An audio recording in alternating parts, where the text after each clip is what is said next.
Hay una situación súper común. Alguien se calza las zapatillas, sale a la calle y camina sus 10.000 pasos religiosamente cada día.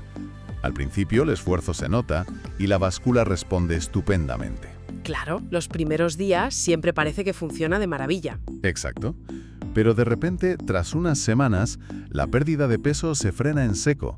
El número de la báscula no se mueve ni un milímetro. Y esto a pesar de mantener exactamente la misma rutina diaria. Y ahí es cuando llega una frustración tremenda, lógico. Totalmente. Para entender por qué ocurre esto, resulta muy útil fijarse en cómo funciona un teléfono móvil de última generación recién sacado de la caja. ¡Ah! Me encanta esta analogía. Encaja perfecto. Los primeros días, la batería dura poquísimo porque el sistema operativo está, descargando aplicaciones, indexando archivos, haciendo un esfuerzo enorme para configurarse. Consumiendo muchísima energía de golpe. Eso es. Sin embargo, a las pocas semanas, el software optimiza sus procesos. Entra en un modo de ahorro de energía tan sumamente eficiente que la batería empieza a durar días enteros, haciendo exactamente el mismo trabajo. Y el cuerpo humano hace lo mismo. Claro, por una cuestión de pura supervivencia evolutiva, el cuerpo hace exactamente esto. Se convierte en una máquina ultra eficiente, el gasto de energía cae en picado y, llega el estancamiento. Pues la buena noticia es que las fuentes que analizamos hoy contienen las claves precisas para evitar esa trampa metabólica. Contamos con estudios recientes de la Universidad de Harvard, investigaciones sobre metabolismo celular, ensayos clínicos. O sea que viene cargado el tema. Muchísimo. También hay análisis médicos sobre el famoso método japonés de intervalos. El objetivo de nuestro análisis a fondo de hoy es extraer de todos estos datos la técnica exacta, científica y definitiva para adelgazar caminando. Porque no es solo dar paseos sin ton ni son. Exacto. No es solo una herramienta para perder grasa, sino un mecanismo de recomposición corporal y de longevidad. Y el primer paso para descifrar esa técnica pasa por cambiar la forma en la que entendemos el propio gasto de energía. Que muchas veces lo medimos todo al milímetro contando cada caloría como si fueran iguales. Y ese es el error. La meta no debería ser simplemente quemar calorías a lo bruto, asumiendo que todas valen lo mismo. Hay que elegir el tipo de combustible correcto dentro del organismo. Esa distinción entre quemar calorías en general y quemar el combustible adecuado parece la raíz del problema.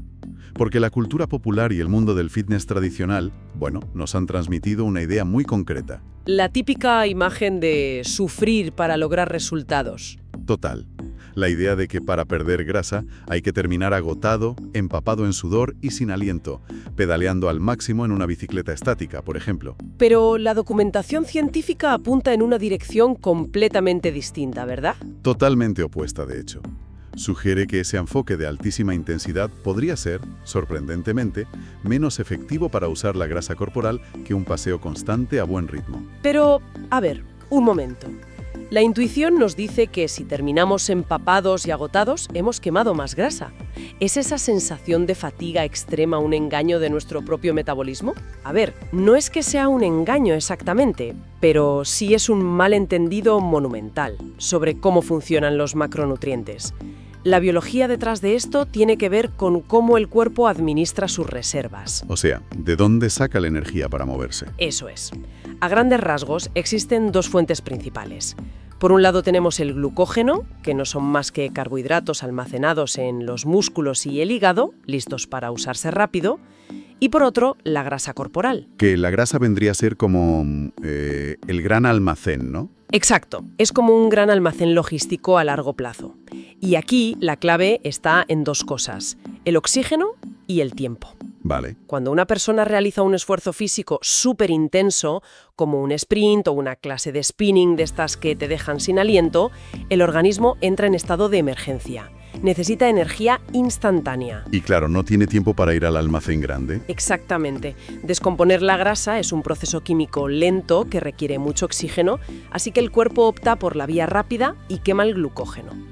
Y el problema de vaciar esas reservas de glucógeno de forma tan agresiva es lo que ocurre justo después, porque ese azúcar almacenado se va a reponer muy rápidamente en cuanto la persona se sienta a comer cualquier tipo de carbohidrato, un plato de pasta o lo que sea. Y no solo eso, es que genera un estímulo de hambre voraz, un hambre tremenda, precisamente para reponerlo de inmediato.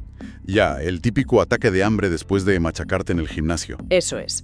En cambio, cuando el esfuerzo físico se mantiene en lo que los investigadores llaman zona 1, que equivale a un ejercicio de baja intensidad, hasta el 60% de la frecuencia cardíaca máxima, la dinámica celular cambia por completo.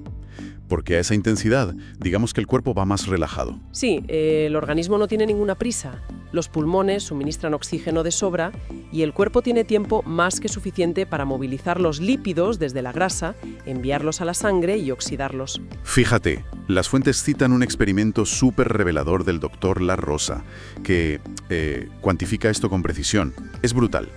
Sí, los datos de ese experimento son muy ilustrativos. En una prueba, con una caminata de 10.000 pasos a ritmo normal, de 1 hora y media más o menos, se quemaron unas 418 kilocalorías. Pues bien, el 51% de ese gasto provino directamente de la grasa. Más de la mitad. Eso es. Y en contraste, al analizar una hora de bicicleta a una intensidad altísima, se observó que, aunque se quemaron más calorías en total, solo el 21% provino de la grasa. El resto era todo glucógeno. Madre mía, la diferencia es abismal. Ese contraste de porcentajes explica perfectamente la diferencia entre sudar por puro agotamiento y la quema metabólica de grasa real. Totalmente, pero, a ver, hay algo que merece una exploración un poco más profunda. Si caminar en esa zona 1 es tan efectivo para abrir la despensa de la grasa, seguimos teniendo el problema inicial del teléfono móvil. ¿El modo ahorro de energía? Exacto. Llegará un momento en el que el cuerpo se acostumbra a esa caminata diaria y deje de quemar tantas calorías por el mismo trayecto. Ya no habrá esfuerzo. Claro, se adapta. Pero al revisar la documentación aparecen varias técnicas físicas específicas diseñadas justo para romper esa adaptación, empezando por algo tan simple como jugar con el peso corporal. ¿Añadir peso a la caminata, te refieres? Sí, añadir lastre. Es una de las estrategias con mayor respaldo en los análisis de Harvard. La lógica metabólica es aplastante. Si el sistema nervioso central ha optimizado el movimiento para tu peso normal, cambiar ese peso obliga a reclutar fibras musculares nuevas. O sea, le rompes los esquemas al cuerpo. Literalmente. Las investigaciones indican que añadir un 15% del peso corporal, ya sea con un chaleco lastrado o con pesas en los tobillos, aumenta el gasto de energía hasta en un 12%. El cerebro percibe más masa y desactiva el modo ahorro de inmediato. Curiosamente, los apuntes recogen que esta es la técnica que utiliza la cantante Chenoa. Se ve que suele salir a caminar con un chaleco con peso, que es una forma estupenda de decirle al sistema neuromuscular que el paseo de siempre ahora requiere un esfuerzo extra. Es un truco magnífico. Y jugar con la gravedad utilizando desniveles tiene un efecto biológico súper parecido. Luchar contra la gravedad en las cuestas. Claro, subir repecho siempre cuesta más. Y tanto. Superar desniveles eleva la quema de calorías en un 13%. Además, tiene un impacto biomecánico brutal, porque fortalece la musculatura posterior, sobre todo los glúteos y los isquiotibiales. Es un 2x1 en toda regla. Ya veo. Pero, bueno, la adaptación no solo se rompe añadiendo resistencia o peso. Según leo en los estudios, también se puede alterar la predictibilidad del esfuerzo cardiovascular. Sí, los cambios de ritmo sistemáticos son clave aquí. Revisando los protocolos de entrenamiento que mencionan las fuentes, me encontré con varias estructuras para alterar ese ritmo. Una de ellas se llama método CACO, que básicamente consiste en intercalar minutos de caminar y correr. Caminar y correr, CACO. Exacto, los resultados clínicos que ha dado. La estructura es muy precisa. Consiste en alternar 3 minutos de caminata a un ritmo súper cómodo, con 3 minutos de caminata a la máxima velocidad posible. Caminar súper rápido, vaya. Eso es. Y repitiendo este ciclo 5 veces para completar una sesión de 30 minutos en total. Los datos médicos demuestran que esto reduce la presión arterial 4 veces más que caminar 10.000 pasos seguidos a una velocidad constante. ¡Qué locura! 4 veces más. Sí, sí. Y además, los investigadores han registrado mejoras espectaculares en el sueño y, a la larga, una reducción del riesgo de sufrir infartos de casi el 40%. Madre mía. A ver, esa diferencia de resultados entre caminar a un ritmo constante y hacer intervalos se puede visualizar genial pensando en un coche. Si conducimos por una autopista despejada a una velocidad de crucero fija, es súper eficiente para el consumo de gasolina, ¿no? El motor va estabilizado, gasta lo mínimo. Exacto. Pero si metes ese mismo coche en el centro de una ciudad congestionada, con semáforos que te obligan a pegar frenazos y acelerones cada 2x3, vacías el depósito muchísimo más rápido. Esos picos de intensidad del método japonés impiden que las mitocondrias, que son los motores de las células, alcancen esa velocidad de crucero eficiente. Es una analogía mecánica perfecta. Esa intermitencia obliga al sistema cardiovascular a estar en un estado perpetuo de ajuste, y esto eleva lo que llamamos el exceso de consumo de oxígeno post-ejercicio. O sea que sigues quemando calorías en casa. Exacto, el cuerpo sigue gastando energía para recuperarse mucho después de haber terminado el paseo y estar sentado en el sofá. Bueno, pues esto resuelve la parte física, digamos, la biomecánica y el ritmo sobre cómo caminar para adelgazar. Pero la literatura científica que analizamos hoy añade otra capa que tiene que ver con el entorno y el momento del día. Sí, el cuándo y el dónde. Porque no parece dar igual a qué hora se realiza la caminata. De hecho, los análisis apuntan a que existe una ventana temporal súper específica donde el impacto en el cuerpo se multiplica. Según los investigadores de Harvard, esa ventana de oro, por así decirlo, es justo después de cenar. Curioso, en vez de quedarse en el sofá viendo la tele. Justo. Y el motivo tiene que ver con la insulina y el manejo de la glucosa en la sangre. Cuando hacemos la digestión de la cena, la glucosa en la sangre sube. Si la persona se tumba de inmediato, el páncreas libera mucha insulina para recoger esa glucosa y almacenarla. Y como no hay gasto de energía, pues la almacena en forma de grasa, imagino. Exactamente. Es el famoso pico de insulina que bloquea cualquier intento de quema de grasa a nivel celular. Vale. Pero entonces, ¿qué pasa a nivel biológico si en lugar de tumbarnos, salimos a dar ese paseo después de cenar? Pues que provocamos un fenómeno que se llama translocación de transportadores de glucosa. Suena súper técnico, pero básicamente significa que al contraerse los músculos de las piernas, las células actúan como esponjas, absorben esa glucosa directamente de la sangre para usarla como combustible en el momento. O sea que el azúcar ni siquiera llega a almacenarse. Exacto. Y lo mejor es que se hace sin que el páncreas tenga que soltar tanta insulina. Al mantener la insulina bajita, el cuerpo usa la cena como energía y además estabiliza el sistema nervioso, lo que te ayuda a dormir muchísimo mejor. Es un mecanismo brillante, la verdad. Ahora, hay otro factor ambiental en las fuentes que resulta bastante contraintuitivo. La documentación habla de la termogénesis inducida por el frío. Uy, este tema es interesantísimo. Sí, a ver si lo he entendido bien. ¿Significa esto que salir a caminar en pleno verano a pleno sol es menos eficiente para adelgazar que salir en invierno pasando un frío que pela? Por sorprendente que parezca, la respuesta técnica es sí. La termodinámica del cuerpo humano exige mantener la temperatura central a 37 grados siempre. Pase lo que pase. Exacto. El frío extremo actúa como un estresor térmico enorme. Ante las bajas temperaturas, no solo gastas energía moviendo las piernas, sino que el cuerpo activa la grasa parda, un tipo de tejido adiposo especializado en generar calor. Vamos, que enciendes la estufa interna. Literalmente. Y hay una anécdota brutal en las fuentes sobre un alpinista que perdió 10 kilos en 19 días escalando el Aconcagua a 30 grados bajo cero.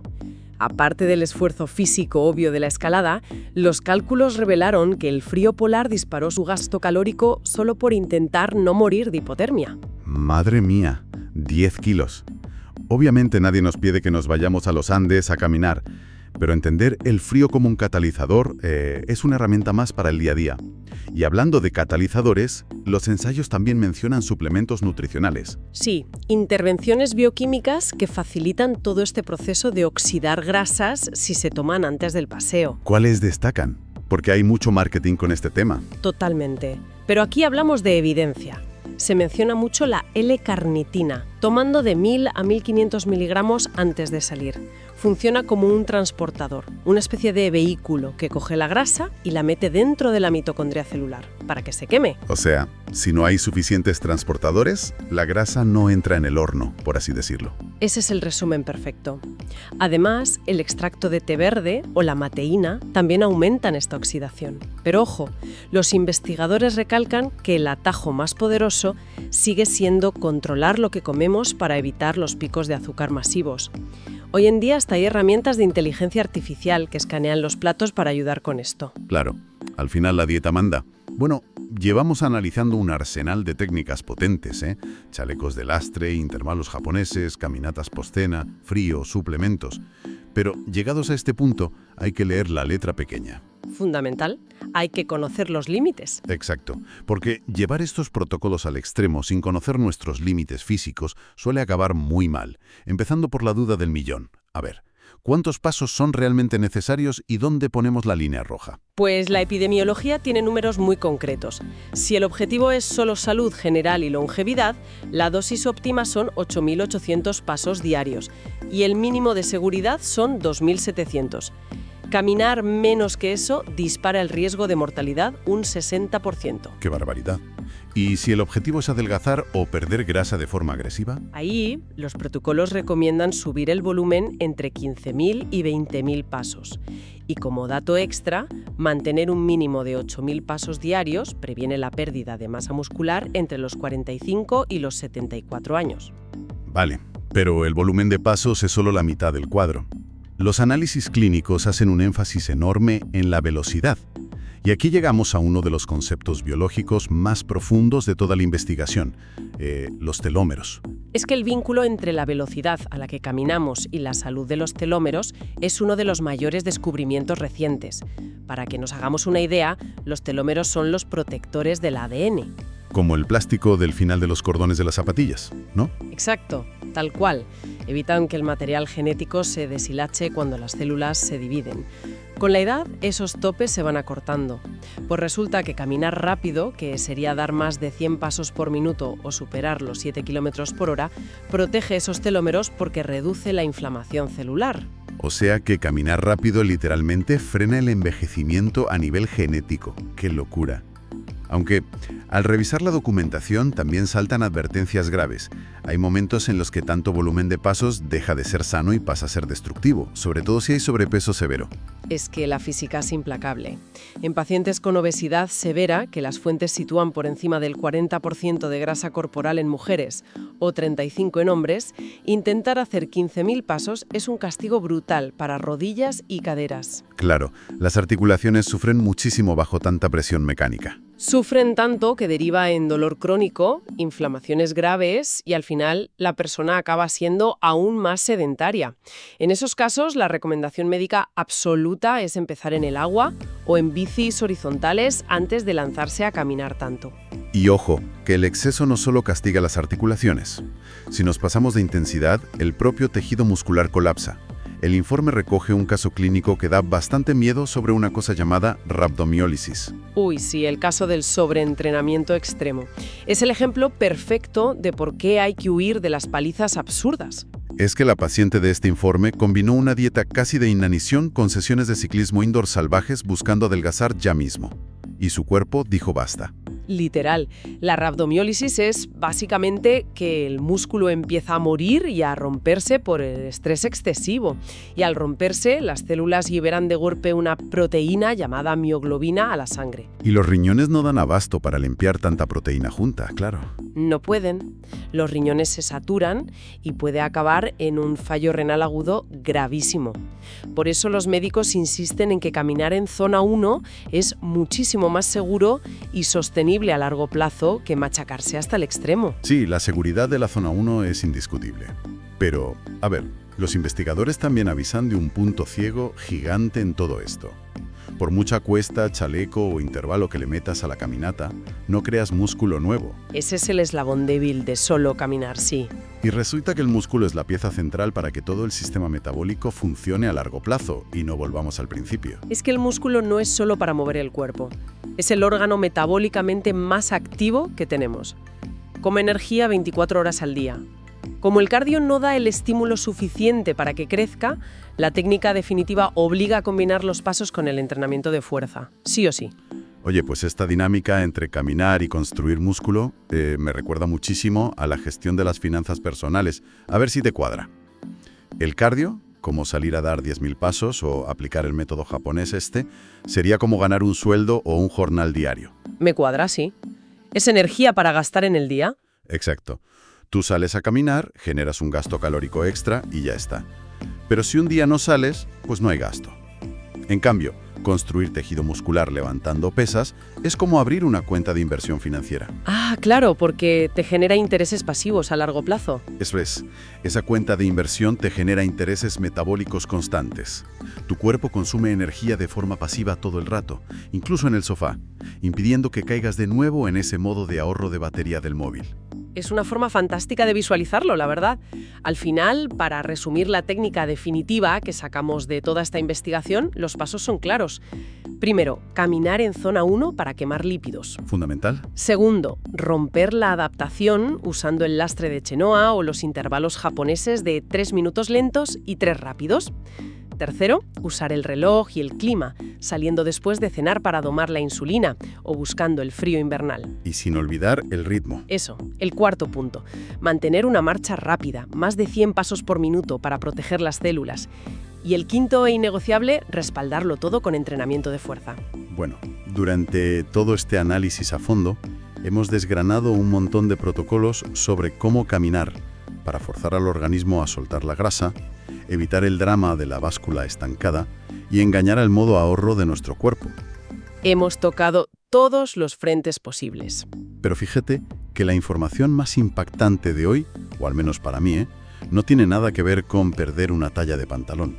Está en la genética de los telómeros.